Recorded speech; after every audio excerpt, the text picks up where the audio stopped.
Boa noite, irmãos, graça e paz a todos. Vocês que nos visitam hoje, sejam todos muito bem-vindos. É uma alegria poder tê-los conosco nesta noite, a fim de juntos adorarmos ao nosso Deus, refletirmos sobre a sua palavra. Sintam-se em casa no nosso meio.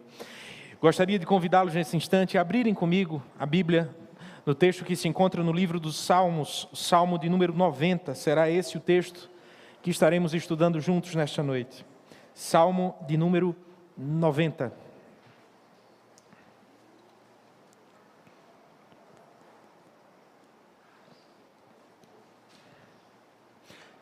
A partir deste domingo, até o primeiro domingo de fevereiro, nós não estaremos tendo os nossos cultos voltados para as crianças, o culto das crianças como geralmente fazemos.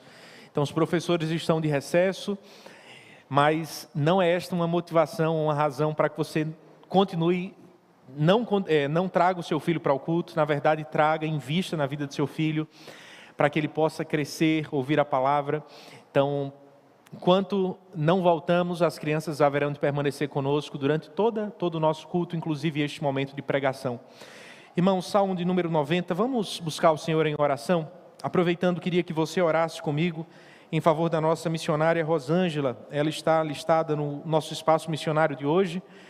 Rosângela tem servido ao Senhor na tradução da Bíblia para línguas ainda não alcançadas, para povos indígenas ainda não alcançados. Oremos ao Senhor nesse momento juntos. Senhor Deus, nós queremos te agradecer por este tempo que o Senhor nos dá juntos, a oportunidade de te louvar, de cultuar ao Senhor e agora de ouvirmos a tua palavra. Muito obrigado, Senhor, porque esta é uma dádiva que muitos povos ainda não têm. É por isso que Rosângela tem se dedicado a traduzir a tua palavra para que outros povos te conheçam, para que povos de línguas indígenas espalhados ao redor do nosso país um dia possam ter o mesmo privilégio que nós temos, de abrir a tua palavra e de ler e entender aquilo que é dito. Que o Senhor possa conceder graça à nossa irmã, que o Senhor lhe dê todos os recursos, Senhor, emocionais, físicos, espirituais, financeiros, para que ela possa continuar na sua missão.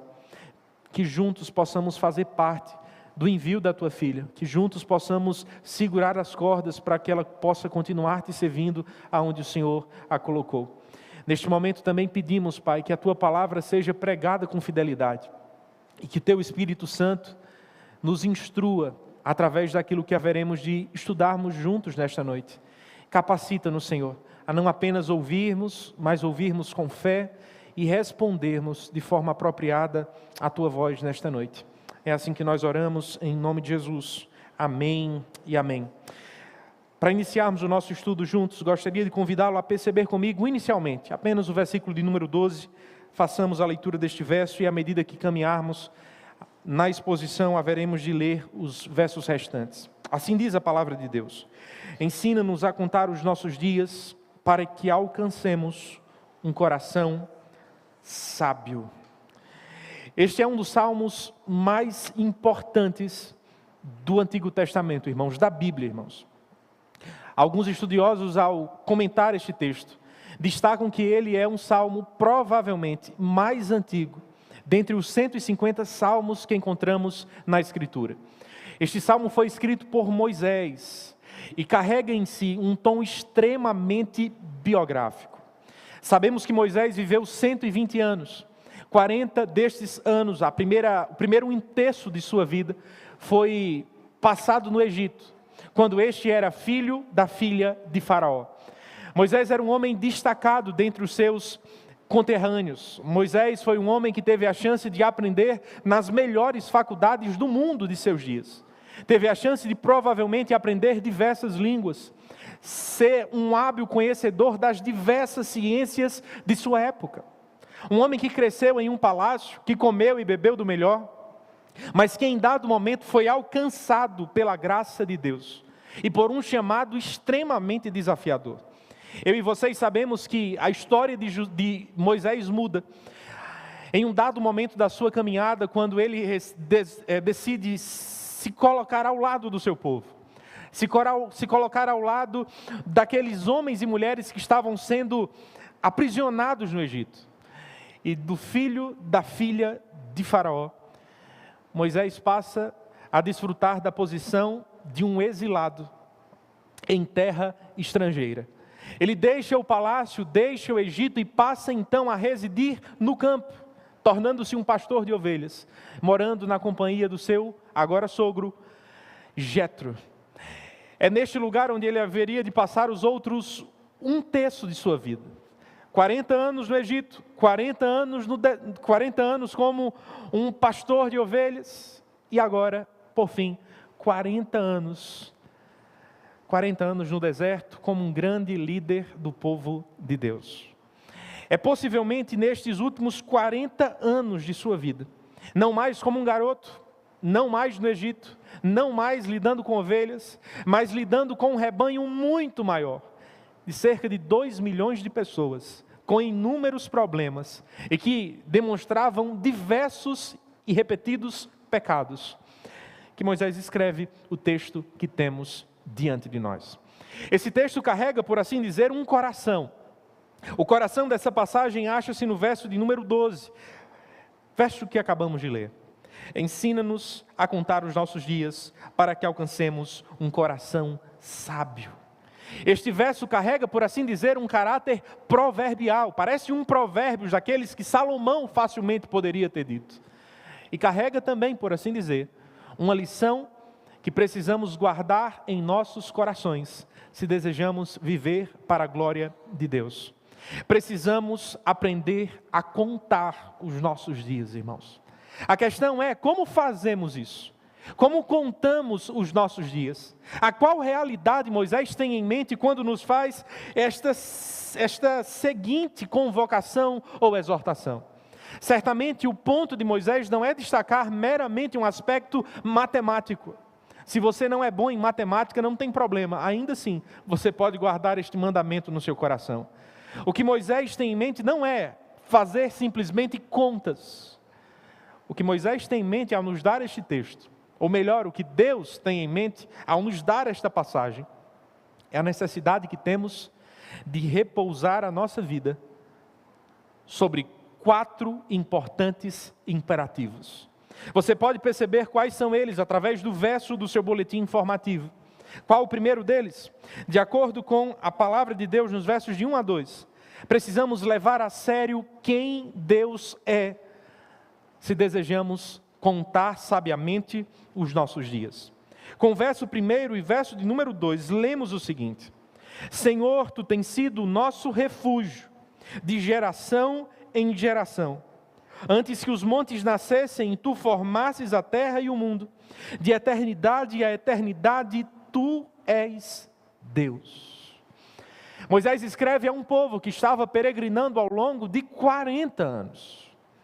Eles haviam deixado as suas casas no Egito e passaram a rumar em direção a Canaã, mas isso não se deu durante meses, poucos anos, mas ao longo de 4 longas décadas. Por 4 longas décadas, esse povo não soube o que era uma casa. Eles não souberam o que era um teto sobre a sua cabeça. Eles não sabiam o que era um lugar permanente, que fosse murado e, portanto, protegido de seus inimigos. Se vocês lembrarem do Pentateuco, dos 5 primeiros livros da Bíblia, em especial a parte final do Pentateuco, que nos conta a história, a saga que estes homens e mulheres desfrutaram ao longo de seus dias de peregrinação, facilmente você haverá de se recordar dos inúmeros perigos que eles enfrentaram. Ora, esses perigos davam-se pelas próprias condições climáticas que estavam à sua volta. Ora, estes perigos davam-se pelos animais que rodeavam aquela região. E perigos que poderiam ameaçar o imaginário daquelas pessoas, como por exemplo o perigo de inimigos que poderiam facilmente dizimá-los frente aos desertos que estes homens e mulheres passavam. É frente a esta situação, a este contexto que estas pessoas viviam, e a sede que tinham de um lar definitivo, que Moisés entoa esta oração: Senhor, Tu tens sido o nosso refúgio. Por refúgio, entenda, um lugar de habitação. Não é a primeira vez na Bíblia que encontramos a verdade de que Deus é o nosso refúgio ou a nossa habitação. Por exemplo, se você ler Deuteronômio capítulo 3, verso 27, você haverá de perceber as mesmas palavras sendo repetidas pelo mesmo autor. Deus é a nossa habitação. Eles não tinham uma Jerusalém murada. Eles não possuíam ainda um templo que poderia protegê-los, possivelmente, de alguns inimigos. Sequer tinham um vilarejo cercado por animais ou protegido de alguma maneira, que lhes desse alguma segurança. Eles tinham algo muito melhor, irmãos. Eles tinham o Senhor. Deus é o nosso refúgio. Mas quando isso, Moisés? O texto nos diz que não apenas no futuro, não simplesmente no passado, trata-se de uma realidade perene que acompanha os séculos e as gerações. O texto nos diz que Deus tem sido o nosso refúgio de geração a geração. Moisés poderia olhar pelos retrovisores da sua própria história e perceber como ele foi o refúgio dos seus antepassados, como Abraão, como Jacó, como Isaac. Ele poderia olhar mais atrás e perceber como Deus foi refúgio da geração fiel, da semente da mulher de Sete, por exemplo. Como Deus tem sido ou foi o refúgio do seu povo em meio aos dias difíceis que esses passaram no Egito. Ou tinha sido o seu refúgio, e era o seu refúgio em meio às peregrinações no deserto. Porque ele podia ter tanta certeza, irmãos, de que Deus era a sua proteção, de que Deus era o lugar da sua habitação, de que ele estava seguro em Deus e não nas circunstâncias. A razão acha-se no verso de número 2.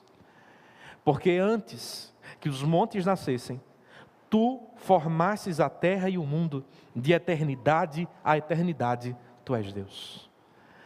O que Moisés está nos dizendo aqui, irmãos, se vocês me permitem, é que Deus, ele colocou os montes para ninar. Foi Deus que trocou a primeira fralda do Monte Everest. Foi o Senhor que acompanhou os montes quando eles estavam tropeçando em seus primeiros passos. Para o povo daqueles dias, assim também como para os nossos próprios dias, não há realidade mais concreta que nos passa maior segurança, maior noção de estabilidade do que os montes, do que as cordilheiras que estão ao nosso redor, do que o Himalaia, do que os Alpes na Suíça, ou do que as grandes elevações rochosas que se espalham em diferentes lugares do mundo. Tudo isso é verdade, mas nada disso consegue ainda assim comparar-se com o caráter do nosso Deus.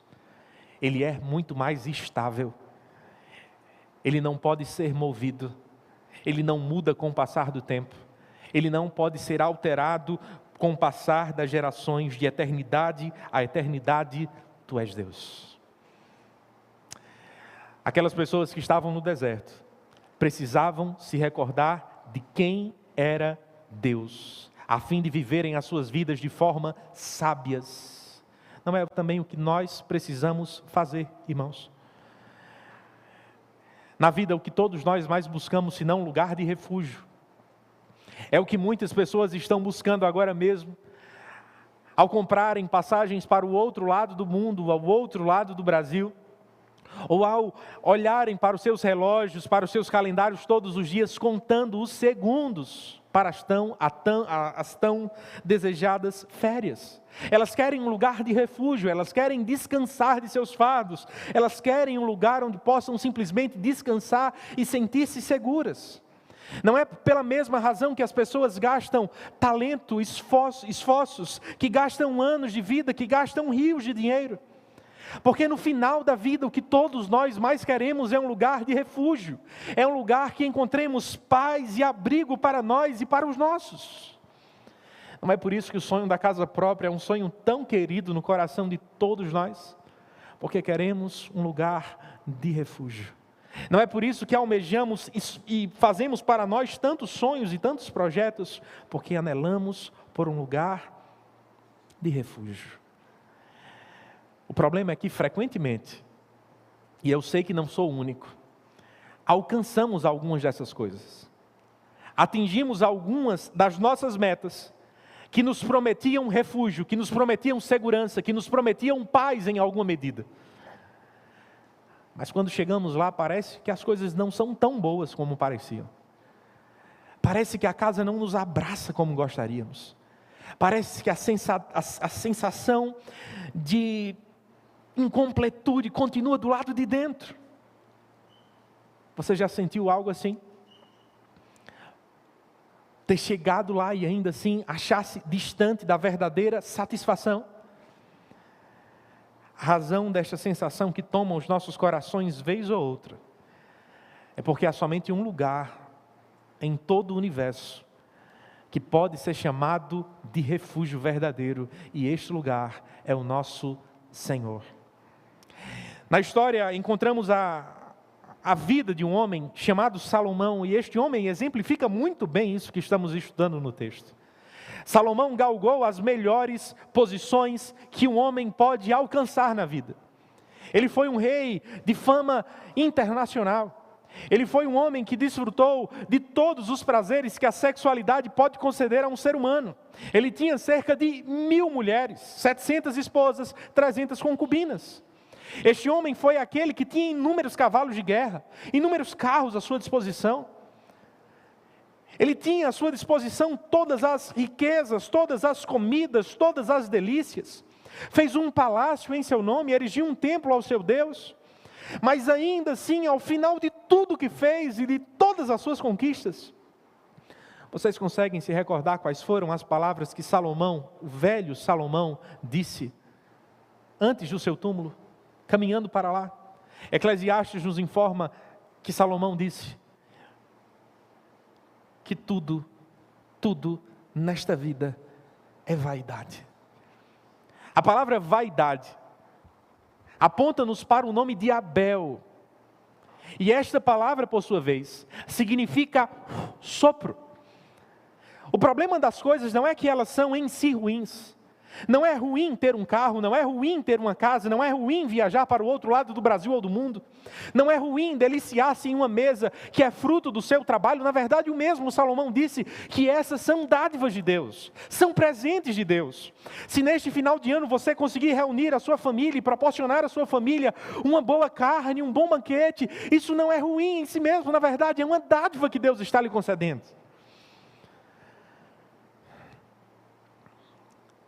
O problema não é quando temos essas coisas, mas é quando essas coisas nos têm, irmãos. E ao nos ter, percebemos que são completamente pueris, são completamente vazias, são completamente incapazes de satisfazer-nos de verdade por dentro.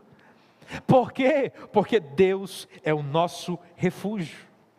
E somente Ele pode realmente abrigar o nosso coração. Ele realmente pode não apenas nos proteger das ameaças externas que nos rodeiam, mas essencialmente pode nos proteger de uma vida vazia, sem sentido, sem propósito algum. Se desejamos ser sábios, contar os nossos dias, precisamos lembrar quem o nosso Deus é. Em segundo lugar, qual é a exortação que Moisés nos faz através do texto? Veja os versos de 3 a 6. Precisamos levar a sério a brevidade da vida. Acrescenta aos versos 3 a 6, os versos 9 e 10 também.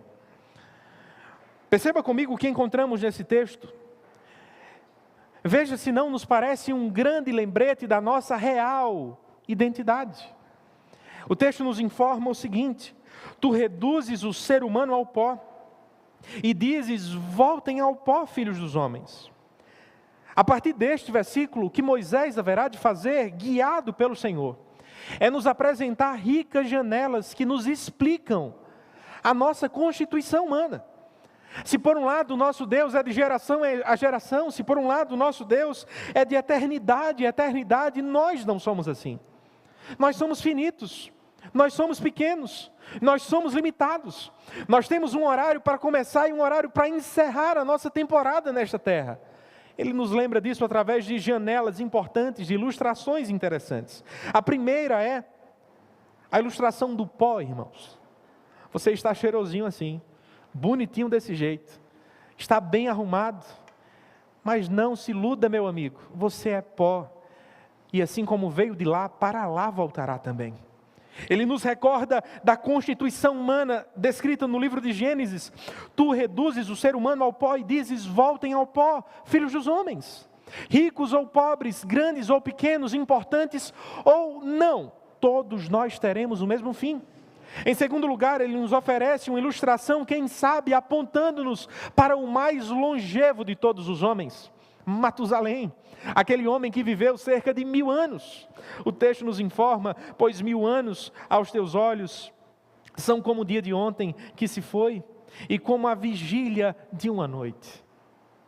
Se todos nós ficamos assustados com a ideia de alguém que possa viver 1000 anos, Deus olha para a nossa grande existência a olhos humanos e diz: ainda assim, mesmo que 1000 anos, isso não se compara a uma vigília de uma noite.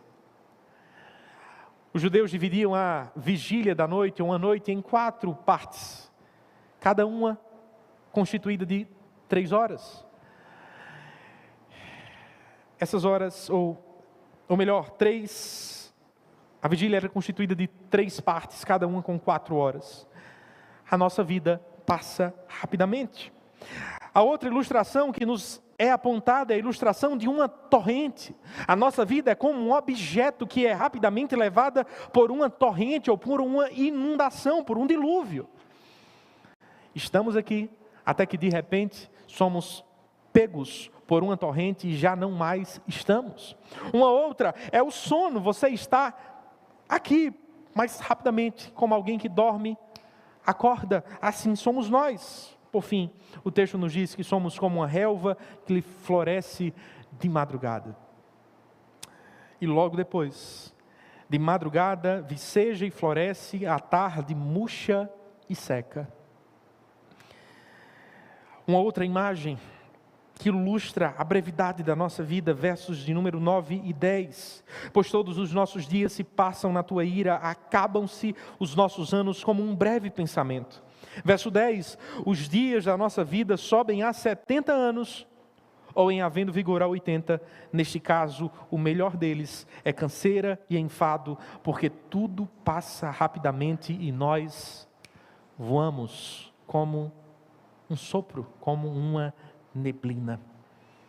Vocês conseguem notar o rico quadro e ao mesmo tempo dramático quadro que Moisés nos pinta através desses poucos versos? Uma relva, um sopro, pensamento, um sono.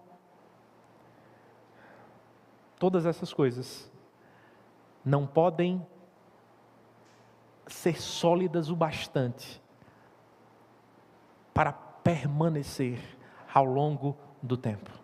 Rapidamente se vão, rapidamente passam, rapidamente deixam de existir. Bem, irmãos, a razão de Moisés colocar este texto em seu salmo acha-se na razão de facilmente nos esquecermos disso. Nós vivemos como se o nosso dia jamais fosse chegar. Sabemos, o nosso problema não é de ordem intelectual. Todos nós sabemos que um dia vamos morrer. Todos nós sabemos que a vida é breve, a vida é curta, que rapidamente se passa. Mas quantos de nós paramos para refletir e viver à luz destas verdades? E é justamente por não fazermos isso, que frequentemente não somos sábios em remir o nosso tempo.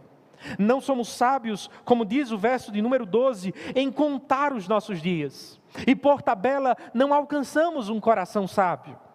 Vivemos como se a vida jamais fosse ter fim. Vivemos como se Deus jamais fosse nos pedir prestação de contas. Vivemos como se o nosso dia sempre estivesse para além e para depois de todos os outros. É por isso que precisamos parar um pouco nesta noite e refletir sobre a brevidade da vida. Permita-me fazer um exercício com vocês. Vocês se recordam do primeiro dia que foram para o colégio? Que missão difícil. Vocês conseguem se recordar da roupa que usavam? Esta certamente é impossível. Vocês conseguem se recordar do primeiro amiguinho, uma amiguinha que fizeram quando entraram no colégio pela primeira vez? Avancemos um pouco mais, vocês conseguem se recordar da primeira desilusão amorosa que tiveram quando crianças? Vocês conseguem se recordar da primeira professora difícil que tiveram na vida? Lembram-se do primeiro dia de trabalho. Lembram-se do dia em que conheceram o seu marido, a sua esposa. Lembram-se do primeiro dia da lua de mel. Esse ninguém esquece, né? Vocês se recordam do primeiro cabelo branco? Percebem quando as entradas no cabelo passaram a existir e se tornaram mais evidentes? Essa eu acho que também ninguém esquece. Vocês conseguem se recordar da experiência que tiveram quando os primeiros filhos nasceram, ou o primeiro filho nasceu? Da primeira palavra que ele disse? Da primeira vez que você segurou em sua mão e atravessou com ele ou com ela a rua? Conseguem se recordar? Conseguem se recordar? A vida passa tão rápido, irmãos. Estamos falando talvez de experiências que já passaram décadas em nossas vidas. Parece que foi ontem, mas na verdade não foi. Passaram-se 10, 20, 30, 40, 50, 60 anos, 70 anos, talvez. Talvez você já não esteja no começo. Talvez você já esteja bem mais para frente na sua vida. Talvez os cabelos já se foram. Quem sabe os cabelos pretos ou já se foram, restam apenas os brancos. Quem sabe os seus filhos já não são crianças, já são homens e mulheres.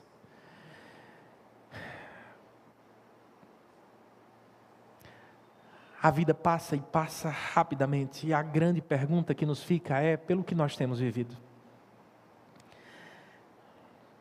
Moisés escolheu viver de forma sábia. Antes de dizer estas palavras que encontramos no versículo de número 12, ensina-nos a contar os nossos dias para que encontremos um coração sábio. Em Hebreus capítulo de número 11, versículo 24 e 26, somos informados que esse homem escolheu uma boa razão pela qual viver. Hebreus nos informa que Moisés, no auge do seu vigor físico, cercado de muitas glórias, de muitos privilégios, pela fé, sendo homem feito, recusou ser chamado filho da filha de Faraó, preferindo ser maltratado junto com o povo de Deus a usufruir os prazeres transitórios do pecado. Ele entendeu que ser desprezado por causa de Cristo era uma riqueza maior do que os tesouros do Egito, porque contemplava a recompensa. Eis a única forma pela qual deveríamos viver. Eis a única razão pela qual vale a pena gastarmos cada um dos nossos dias, vivermos para a glória de Deus. Este homem escolheu abrir mão da riqueza, abrir mão do louvor dos homens, abrir mão dos privilégios, abrir mão de toda a vida luxuosa que tinha à sua disposição no Egito. E mesmo após tamanhos sofrimentos, ele escreve-nos este salmo, dizendo-nos que vale a pena viver e sofrer por Cristo Jesus. A pergunta que precisamos responder é: pelo que nós temos vivido? Lembre-se e viva como alguém que um dia, logo em breve, haverá de prestar contas. Em terceiro lugar, como devemos viver a fim de contar os nossos dias e encontrar um coração sábio? Perceba comigo os versos de 7 a 12. Ou feitas as alterações que disse anteriormente, 7, 8 e 11 apenas. Precisamos, de acordo com este texto, levar a sério a santidade de Deus. Pois somos consumidos pela tua ira e pelo teu furor conturbados, versículo 7. Versículo 8. Pusestes as nossas iniquidades diante de ti e sobre a luz do teu rosto os nossos pecados ocultos. Verso de número 11. Quem conhece o poder da tua ira e a tua cólera segundo o temor que te é devido? Irmãos, neste versículo encontramos um dos atributos de Deus mais problemáticos para muitos em nossos dias. É o tal do atributo que não temos tanto prazer em estudar, em refletir. Mas sem dúvida nenhuma, este atributo descrito no texto é um dos atributos que melhor realçam a santidade do nosso Deus. A ira de Deus é este atributo descrito no texto. Moisés poderia olhar para a sua própria história, enquanto esteve liderando aquele povo, Ele relatou isso ao longo dos 5 livros que teve a chance de escrever, e facilmente descrever inúmeros momentos em que pode perceber a ira de Deus sendo derramada. Se você ler atentamente os 5 primeiros livros da Bíblia, é o que também perceberá. É o que Deus demonstra, por exemplo, ao julgar Sodoma e Gomorra. Deus se ira contra aquele povo. É o que Deus faz em inúmeros momentos ao julgar aquele povo que estava caminhando com Moisés, o povo de Israel, à medida que estes blasfemam, à medida que estes murmuram, à medida que estes se rebelam contra o Senhor. Foi, por exemplo, por esta razão que Deus impediu que tantos entrassem na terra prometida. E fez com que estes homens e mulheres morressem em meio ao deserto. O nosso problema com esta doutrina, com este ensino, com a ira de Deus, certamente não está ligado à forma como Deus demonstra a sua ira, mas à incompreensão que temos a respeito do que significa esta doutrina ou este atributo. Frequentemente associamos a ira de Deus com a ira que percebemos em nós mesmos ou nos nossos. A ira que damos ou a ira que recebemos dos homens. Temos dificuldade em praticar este atributo sem pecar. É por isso que a própria Bíblia nos ensina: irai-vos, mas não pequeis. A nossa ira não é resultado de uma afronta a um padrão justo, perfeito, de santidade. A nossa ira é resultado ou decorre da experiência que temos sempre que alguém pisa em nosso calo, sempre que alguém pisa no nosso ego, sempre que alguém ataca o nosso orgulho, sempre que sentimos o nosso nome e a nossa reputação ameaçada. Via de regra é assim que demonstramos ira, mas não é assim que Deus demonstra ira. Não é assim que Deus se ira para com as nações e por vezes para com seu próprio povo. Deus não demonstra uma ira descontrolada, intempestiva, sem quaisquer critérios. A ira de Deus é uma justa retribuição para com a maldade, para com aquilo que é insensato, para aquilo que é mal, para contra toda e qualquer forma de injustiça praticada no mundo. É por isso que Deus derrama ira contra o seu povo por vezes e também contra as nações. Porque Ele é santo, santo, santo. E por ser santo, santo, santo, Ele não pode olhar a maldade e permanecer apático, calado, inoperante. O ponto de Moisés é que esta ira estava sendo experimentada pelo próprio povo de Deus. E isto reforça ainda mais o que acabei de dizer a vocês. Deus leva a sério os nossos pecados, irmãos. Deus leva muito a sério o pecado do seu povo. É por isso que nem mesmo estes podem se ver livres da sua justa ira contra o nosso mal. E talvez isso diferencie a visão que a Bíblia nos oferece sobre Deus das falsas visões que as falsas religiões à nossa volta possuem acerca de alguma divindade que tentam conceber. Nações tentam conceber uma divindade domesticável, que pode ser manipulada e que pode trabalhar a favor do povo que as domina. Essa é a visão tribal que muitos têm acerca de Deus ou de um Deus. Eles não concebem um Deus que se opõe à ira, não, Deus é irado na cabeça deles, mas a ira sempre é contra o outro, a ira sempre é contra o povo do lado, é sempre contra o povo vizinho, é sempre contra o meu inimigo. O que nos assusta nesse texto é perceber que Deus está irado não contra as nações que não conhecem, mas contra o seu próprio povo. Permita-me lembrar, se você não sabia disso, que Deus pode se irar contra você. Que Deus pode estar irado conosco, que Deus pode estar irado com as nossas vidas. É certo que a ira de Deus se demonstra de forma diferentes a cristãos e não cristãos, por conta de Cristo, mas os nossos pecados podem nos fazer, em alguma medida, experimentar expressões da insatisfação do Senhor para conosco. Pois somos consumidos pela tua ira, e pelo teu furor conturbados, diz Moisés no versículo de número 7. Você já refletiu sobre o impacto que esta verdade deveria ter sobre a maneira como encaramos os nossos pecados, irmãos? Se temos um Deus que é santo, santo, santo, não deveríamos achar que Ele seria conivente com os nossos pecados. Esse texto nos lembra no versículo 8 que Deus vê os nossos pecados. Moisés é enfático ao dizer que as nossas iniquidades foram colocadas sobre a luz do teu rosto. Aquilo que alimenta a nossa perseguição pelos prazeres caídos e por uma vida pecaminosa frequentemente é a falsa noção que temos de anonimato, de segurança, de que jamais seremos descobertos. Esse texto quebra por completo com esta falsa noção que pode habitar os nossos corações. Deus vê os nossos pecados o tempo todo. Nós podemos esconder os nossos pecados de cônjuge, familiares, amigos, colegas, da sociedade, mas não podemos esconder os nossos pecados daquele que tem uma luz sobre o seu rosto e que analisa profundamente o nosso coração.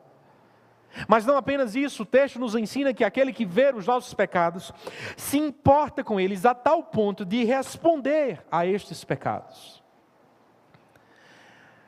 O versículo mais conhecido da Bíblia, vocês se recordam qual é? Porque Deus amou o mundo de tal maneira que deu seu único Filho para que todo aquele que nele crê não pereça, mas tenha a vida eterna. Vocês conseguem se recordar do versículo que está na outra ponta de João, capítulo 3? João capítulo 3, verso 36 nos diz assim: que todo aquele que crê no Filho tem a vida, mas todo aquele que rejeita o Filho não verá a vida, mas a ira de Deus permanece sobre ele. Deus acha-se irado contra todos aqueles que o rejeitam e que abraçam os seus pecados. Esta mensagem é muito dura, é muito difícil, mas é o que Deus está nos dizendo nesse texto. Se por um lado Deus está irado contra o mundo que rejeita a Cristo, e temporalmente Deus pode nos dar sinais de juízo. Romanos capítulo 1 é um exemplo disso. Deus demonstra a sua ira, a sua insatisfação contra a humanidade, deixando-a caminhar pelos seus próprios caminhos. Há um juízo futuro, a Bíblia chama isso de inferno, condenação eterna. Por outro lado, há todos aqueles que abraçam o Evangelho, que creem em Cristo Jesus. Abraçar o pecado pode ter sérias consequências. Por mais que não sejamos afastados eternamente da presença de Deus, por mais que não sejamos alvos do juízo eterno do Senhor, podemos ser alvos, irmãos, do desprazer de Deus. Podemos deixar de perceber a luz do seu rosto por breve momento. Podemos ter as nossas vidas espirituais minadas. Podemos ter a nossa alegria drenada dos nossos corações. Será que vale a pena continuar nos caminhos de morte que temos trilhado? Será que vale a pena continuar nas estradas do pecado que você tem abraçado? Se você deseja viver para a glória de Deus, viver sabiamente o tempo, leva a sério a santidade de Deus. Em último lugar, irmãos, voltemos os nossos olhos para os versos de 13 a 17. Se desejamos viver sabiamente e remir o tempo, precisamos levar a sério a graça do Senhor. Se os versos anteriores nos colocam no lugar mais profundo da desesperança, do medo e do terror, estes versos que sucedem nos colocam no lugar mais alto e mais seguro que podemos habitar. O texto nos informa no versículo de número 13, a oração que Moisés fez. Volta-te, Senhor, até quando estarás indignado? Tem compaixão dos teus servos, sacia-nos de manhã com a tua bondade, para que cantemos de júbilo e nos alegremos todos os nossos dias. Alegra-nos por tantos dias, quantos nos têm afligido por tantos anos, quanto suportamos a adversidade. Aos teus servos apareçam as tuas obras e aos teus filhos a tua glória. Seja sobre nós a graça do Senhor, nosso Deus. Confirma sobre nós as obras das nossas mãos, sim, confirma a obra das nossas mãos. Se no texto anterior lemos sobre a ira de Deus, sobre a justiça que Deus derrama sobre os nossos pecados, encontramos nesse texto uma ceia, um grande banquete da graça de Deus. Percebam comigo as palavras que são destacadas por Moisés em sua oração. Ele reconhece quão pecador é, reconhece quão distante ele e o seu povo estavam do Senhor. Ao mesmo tempo ele clama ao Senhor: volta-te, sacia-nos, alegra-nos, seja sobre nós o teu rosto, Senhor. O que me chama a atenção, e certamente deve chamar a sua também, é perceber o alicerce da sua oração, o fundamento das suas petições. Vocês conseguem notar as palavras que são destacadas nesse texto? Para qual direção apontam? Verso de número 13: volta-te, Senhor, até quando estarás indignado? Tem compaixão de mim, ou dos teus servos. Sacia-nos de manhã com a tua bondade. Verso de número 15: alegra-nos. Verso 17: seja sobre nós a graça do Senhor. Esta oração não se parece com a oração que baseia-se nos méritos humanos, na autojustiça, na habilidade que ele tinha em si mesmo de agradar ao Senhor, de conquistar o seu favor. Esta oração é uma oração centrada na graça e na misericórdia divina. Senhor Deus, derrama sobre nós a tua graça. Não importa o lugar da caminhada cristã que estejamos, não importa quão fundos estejamos nos nossos pecados, estas deveriam ser as palavras que deveriam fazer parte do nosso vocabulário diante de Deus. Senhor Deus, confiamos na tua graça e na tua graça somente.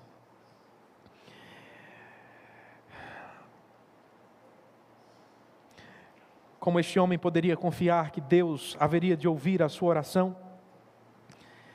No versículo de número 13, ele destaca quem é o seu Deus. Você consegue perceber as letras garrafais que se encontram na sua Bíblia? Trata-se do nome pactual de Deus, irmãos, do nome da aliança Yahvé. Moisés não ora para um Deus desconhecido. Moisés ora para o Deus da aliança, para um Deus de promessas, um Deus que lhe fez ricas e maravilhosas promessas, para um Deus que lhe prometeu que jamais os abandonaria, que jamais os deixaria, que jamais esqueceria do seu povo. É por isso que, apesar de ser tão pecador, apesar de caminhar com um povo tão difícil, este homem pode voltar o seu coração ao Senhor e confiar no perdão divino, confiar na graça divina, confiar na restauração divina. É por isso que nós também podemos fazer o mesmo, irmãos. Porque o Deus que nos prometeu lá atrás que haveria de perdoar os nossos pecados em Cristo, fez isso de uma vez por todas na cruz do Calvário. Porque eu e você podemos confiar que o Senhor de fato voltará o seu rosto em nossa direção, não com ira, mas com graça. Porque Ele voltou o rosto de ira que era devido a mim e a você, para o seu Filho na cruz do Calvário. Para que esta oração pudesse ser respondida a Moisés, ao seu povo, a mim e a você. Por um dado momento, o rosto da ira de Deus não se viu voltado para Cristo, da graça de Deus não se viu voltado para Cristo, mas sim a sua santa, perfeita e justa ira que era devida a cada um de nós. É porque Cristo assumiu isso, que hoje eu e você podemos nos achegar à presença de Deus e clamar a Ele mais uma vez: volta-te, Senhor, tem compaixão dos teus servos, sacia-nos de manhã com a tua bondade, alegra-nos, ó Deus.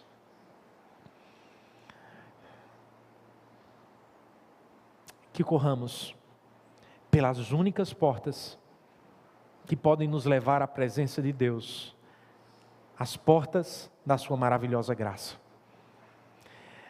Cristo as abriu para você. Elas estão escancaradas a todos aqueles que confessam a Cristo como Senhor e Salvador de suas vidas. Aqueles que se arrependem dos seus pecados.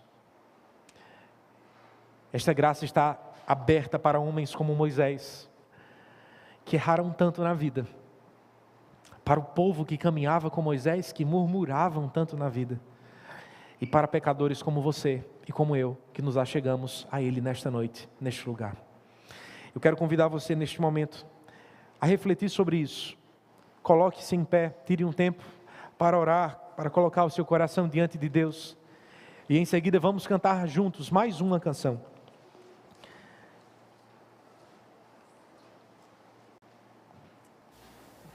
Busquemos ao Senhor neste momento, irmãos, fechemos os nossos olhos.